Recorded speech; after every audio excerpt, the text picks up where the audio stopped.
मुलायम सिंह जी थे, उनसे नाराज हुए 7 लोग, 8 लोग नुमाइंदे, बालेश्वर जी, पडरौना, कैलाश यादव जी गाजीपुर, रमाकांत जी, उमाकांत जी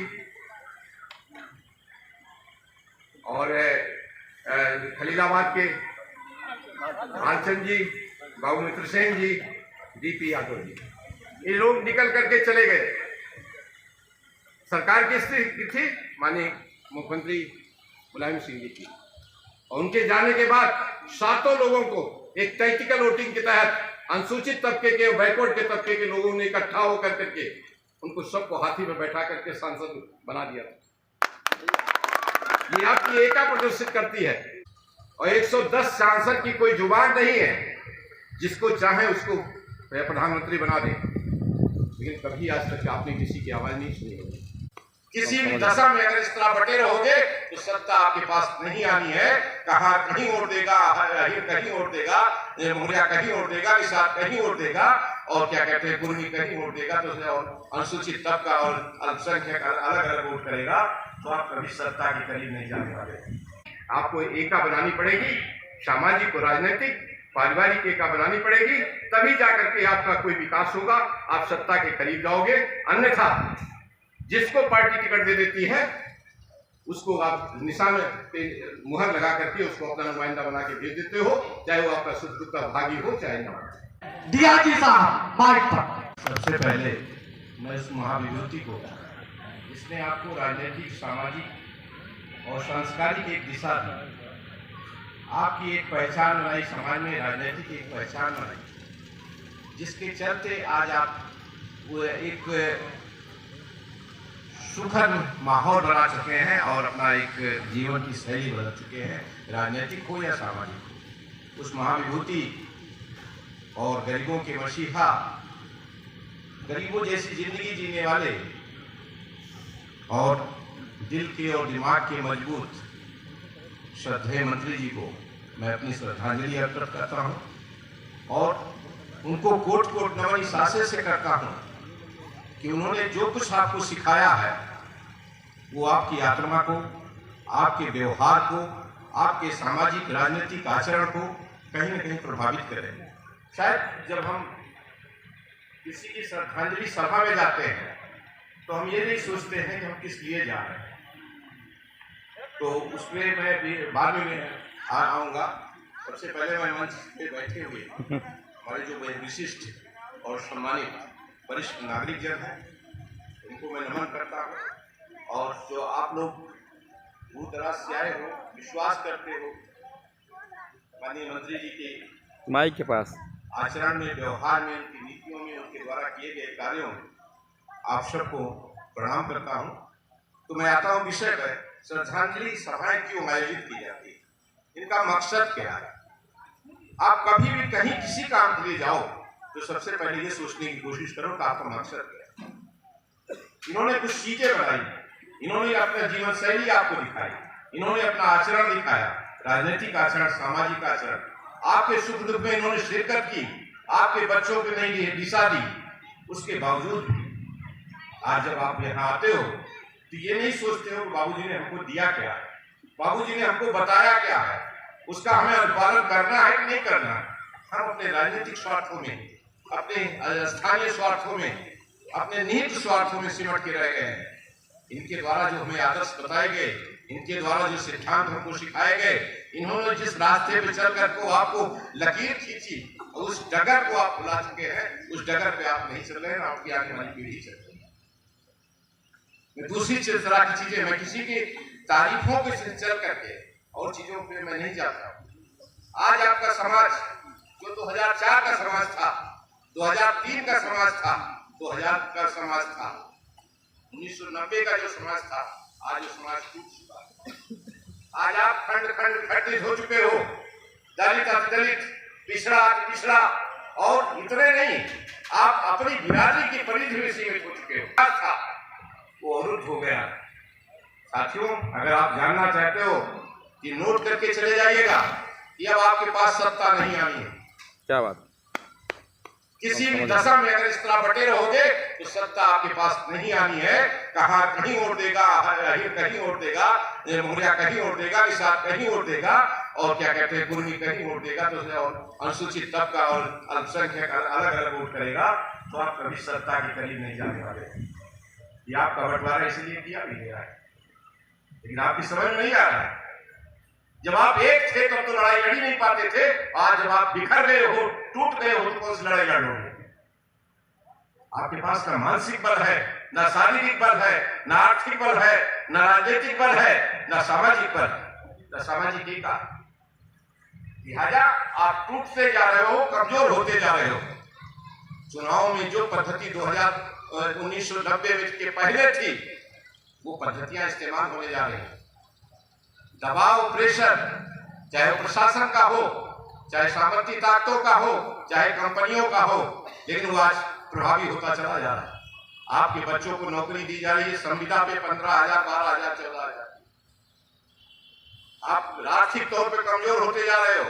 एक समय इस देश में आएगा जब केवल दो समाज बचेगा, गरीब और अमीर। आप गरीब गरीब होता चला जाएगा, अमीर अमीर होता चला जाएगा। याद रखिएगा, 5 साल 10 साल बाद नहीं, ये आपको डिफरेंस दिखाई पड़ने लगेगा। आप लोग जिस दौर से गुजर रहे हो, ये राजनीतिक संक्रमण का दौर है, ये सामाजिक संक्रमण का दौर है, ये आर्थिक संक्रमण का दौर है, लेकिन ये आपकी पहचान में नहीं है। आज आने वाली पीढ़ी बिल्कुल बिखरी हुई है, उड़ती हुई है। उसके अंदर न राजनीतिक बल है, न सामाजिक बल है, कोई किसी तरह की कोई चेतना नहीं है। बस एक बिरादरी है, एक निशान है, एक पार्टी है, उसी पर पहला ही घूम रही है। आप किसको वोट देते हैं? आप वोट व्यक्ति को नहीं देते हो, आप पार्टी को देते हो, बिरादरी देते हो, निशान को देते हो। जब बाबूजी पैदा हुए थे, चाहे वो स्वर्गीय रामरतन जी हो, चाहे मित्रसेन जी हो, बाबूजी कम्युनिस्ट पार्टी से लड़ते थे तो कम्युनिस्ट पार्टी के लोग चले जाते थे, और जब वो बसपा से लड़ते थे तो बसपा में जाते थे, जब वो सपा में लड़ते थे तो सपा में जाते थे। वो पार्टी थे, वो व्यक्ति थे। जनता उनमें विश्वास रखती थी, पार्टी के निशानों में विश्वास नहीं रखती। उन्होंने आपकी लड़ाई लड़ी किस बलबूते पे? आपकी ताकत के बलबूते पे। एक आवाज देते थे, हजारों लोग उनके साथ जेल जाने को तैयार थे। आज की तारीख में अगर आपके साथ 10 आदमी जेल चले जाए, मैं बता दूं कि हाँ, ऐसा संभव है। लोग सवेरे अपने साइकिलों में डंडे में बांधते थे, सतुआ लेते थे, पूजा लेते थे और दिन भर प्रचार करते थे। आज आप पैसा भी देंगे, पेट्रोल भी देंगे, खाने को देंगे, 500 रुपए उसकी दिहाड़ी देंगे, उसके बावजूद भी आप विश्वास नहीं कर सकते हो कि वो आदमी आपके साथ है। इतना गिरावट आई है। वो चारित्रिक गिरावट है, सामाजिक गिरावट है, मानसिक गिरावट है, राजनीतिक गिरावट है। उस गिरावट को जब तक आप रोकोगे नहीं, तब तक ये जान लीजिए कि निश्चित रूप से आपका उद्धार नहीं होने वाला। जो जातीय वितंडावाद है, ये पार्टियों का जो वितंडावाद है, जातीय समीकरणों में सिमटी हुई जो पार्टियां हैं, ये सब जब तक आप जिसको भी स्वीकार करो, एक मन से सारे बैकवर्ड और अल्पसंख्यक के लोग जब तक इकट्ठा होकर के, कमजोर तबका जो अगड़ा है वो जब तक इकट्ठा होकर के काम नहीं करेगा, तब तक आप ये जान लीजिए इस देश की दिशा और ना ही आर्थिक, सामाजिक, राजनीतिक परिवर्तन होने वाला है। मैं बहुत करीब से जानता हूं इस समाज को, और यह समाज बहुत टूटा है। मानसिक रूप से आप टूटे हो, आर्थिक रूप से आप टूटे हो, पारिवारिक रूप से टूटे हो। पहले 10, 20, 50 लोगों का परिवार हुआ करता था, अब 5 लोगों का परिवार होने लगा।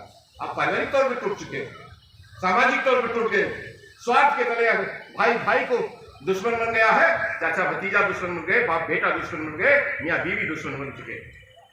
सामाजिक पतन की ये सरहद हुई है, चारित्रिक पतन की ये सरहद हुई है। इसको कैसे संभालोगे बाबू? और जब तक इसको संभालोगे नहीं, तब तक आपका विकास नहीं होना है, चाहे वो चारित्रिक हो, चाहे सामाजिक हो, चाहे राजनीतिक। आपको एकता बनानी पड़ेगी, सामाजिक और राजनीतिक, पारिवारिक एकता बनानी पड़ेगी, तभी जाकर के आपका कोई विकास होगा, आप सत्ता के करीब जाओगे। अन्यथा जिसको पार्टी टिकट दे देती है, उसको आप निशान पे मुहर लगा करके उसको अपना नुमाइंदा बना के भेज देते हो, चाहे वो आपका सुख दुख का भागी हो चाहे ना हो। आप अपना व्यक्तित्व, अपने सुख दुख पे शिरकत करने वाले आदमी को चुनाव नहीं जिता रहे हो। आप केवल पार्टी को वोट दे रहे हो। ये पूरे भारत की मानसिकता हो गई है, ये पूरे उत्तर प्रदेश की मानसिकता हो गई है, जिसके चलते नेता मतदाता की उसको परिक्रमा करने की बजाय नेता की परिक्रमा करता है, टिकट की परिक्रमा करता है। आपका बहुत कुछ बदल चुका है। जब आप आदमी चुनना शुरू करोगे तो बुला करके आपके नेता को टिकट दिया जाएगा, लेकिन वो परिस्थिति नहीं है आपकी। आप अपनी जहनियत बदलिए, अपनी सोच बदलिए, अपनी वोटिंग पैटर्न में बदलिए। मान लीजिए थोड़ी देर के लिए आपका नुमाइंदा निर्दल के रूप में खड़ा होता है, जिसको आप पसंद करते हैं।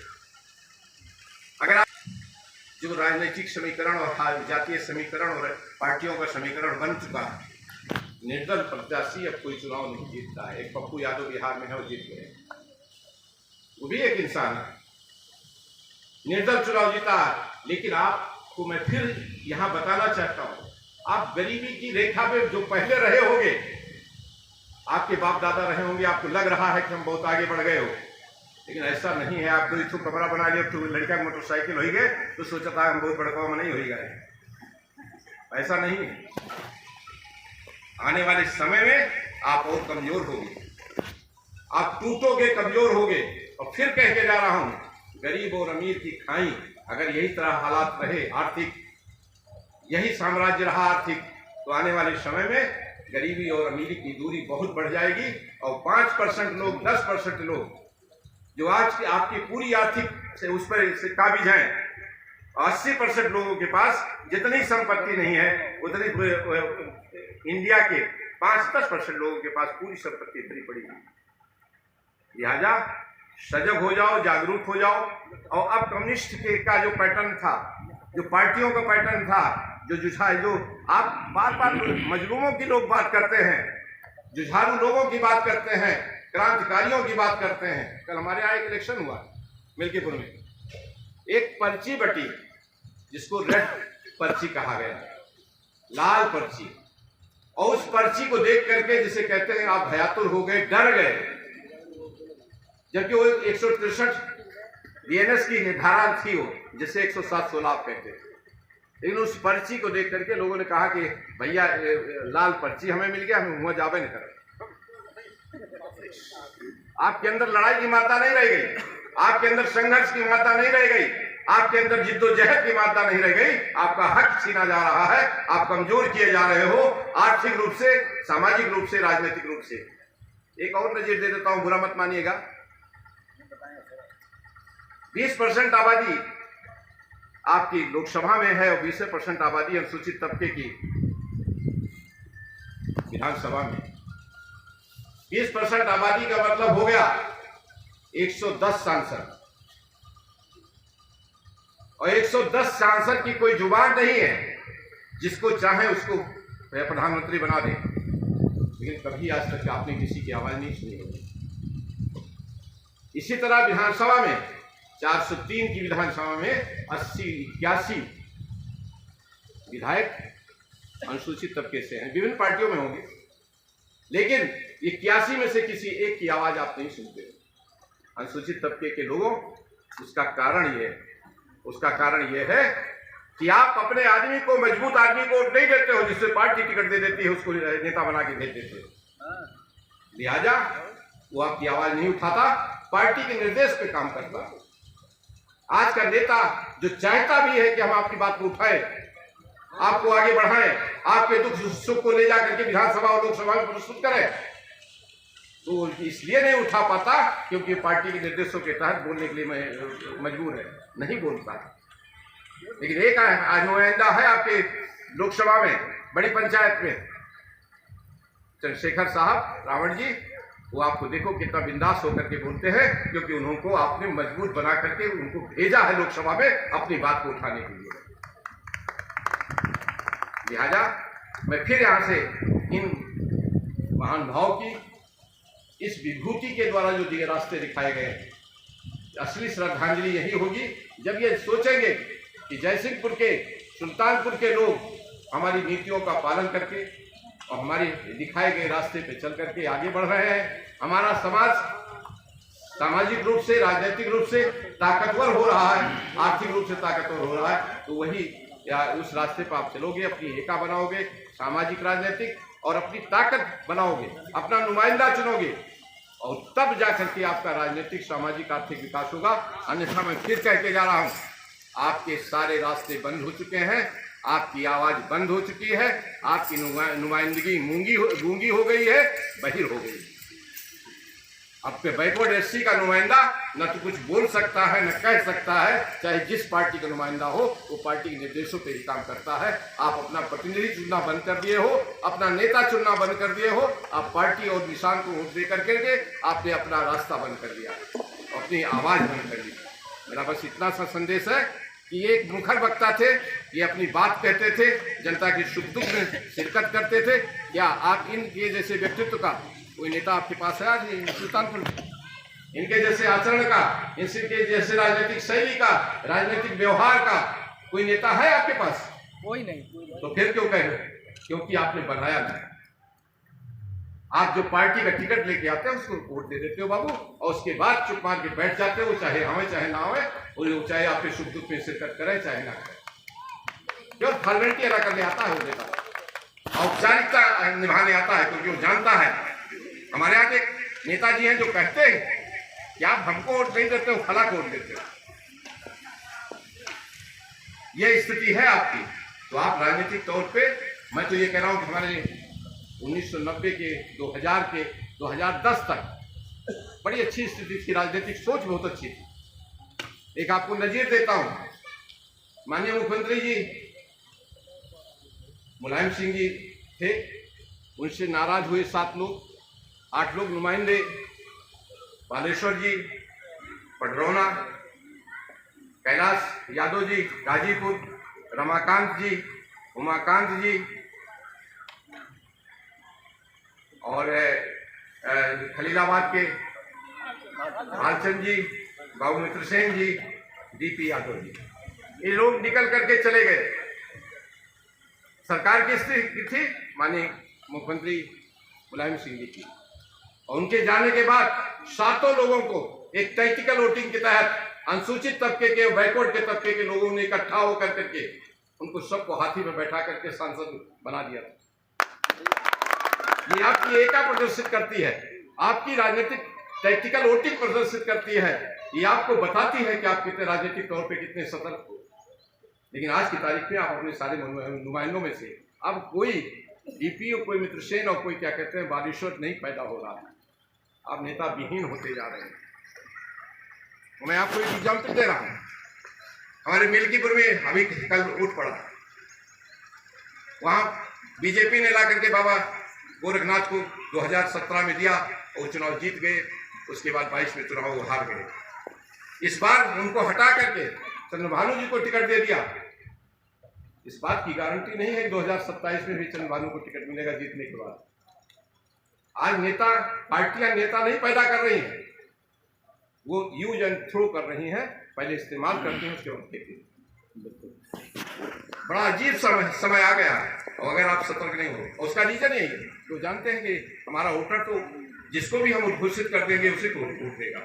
लिहाजा सतर्क हो जाओ अपनी नुमाइंदगी के प्रति, अपनी एका के प्रति और अपनी अधिकारों के प्रति। चाहे मैं इस बात को नहीं कह रहा हूं कि गरीबी अमीरी की जो अंतर होगा वो केवल बैकवर्ड एससी और अल्पसंख्यक का होगा, नहीं, सवर्णों के भी जिनके पास आर्थिक स्रोत नहीं है उनकी भी स्थिति यही आएगी।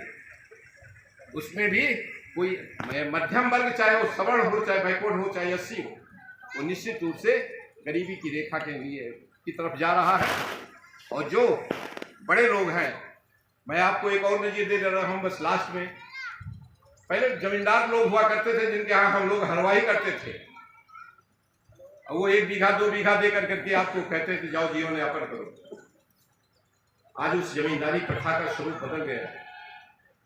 वो जमींदार भूपति तो नहीं है, लेकिन बड़ी बड़ी कंपनियों के मालिक वो आते हैं, आपके बिजली विभाग को खरीद लेते हैं, वो ठेके ले लेते हैं, और उसके बाद आपके बच्चों को संविदा पे लगा करके 12,000 14,000 में मजदूरों जैसा काम कराते हैं। वो मजदूरी जो 4 आने थी, वो मजदूरी जो 16 आने थी, वो मजदूरी जो 5 आने थी, वो मजदूरी आज 12,000 हो गई, 14,000 हो गई।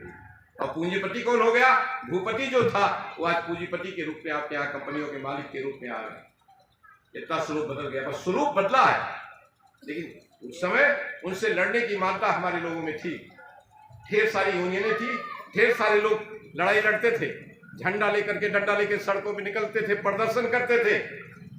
लेकिन दोस्तों आज आप प्रदर्शन करना, धरना देना, अपनी लड़ाई लड़ना भूल चुके हो। प्रदर्शन के नाम पे, धरने के नाम पे 50 लोग इकट्ठा हो जाते हैं नेता के रूप में, बाकी कुछ नहीं होता। तो जब तक आप सड़कों पे नहीं आएंगे, जब तक अपना अधिकार नहीं मांगोगे, जब तक आपके अंदर सामाजिक राजनीतिक एकता नहीं होगी, जब तक आपके अंदर राजनीतिक जागरूकता नहीं होगी, जब तक आप अपना अधिकार नहीं समझोगे, तब तक आपका उद्धार होना मुश्किल है। हम तो ये कह रहे हैं कि पहले हमारे आज के 10 साल 15 साल पहले जो वोटर था वो आज से ज्यादा, आपसे ज्यादा सशक्त होता। तो फिर से आपकी सामाजिक एकता के लिए, इनके द्वारा दिखाए गए रास्ते के लिए और राजनीतिक ताकत बनने के लिए, अपने को सत्ता में शिरकत कराने के लिए आपको जरूरी है आपकी सामाजिक राजनीतिक एकता। बहुत बहुत धन्यवाद।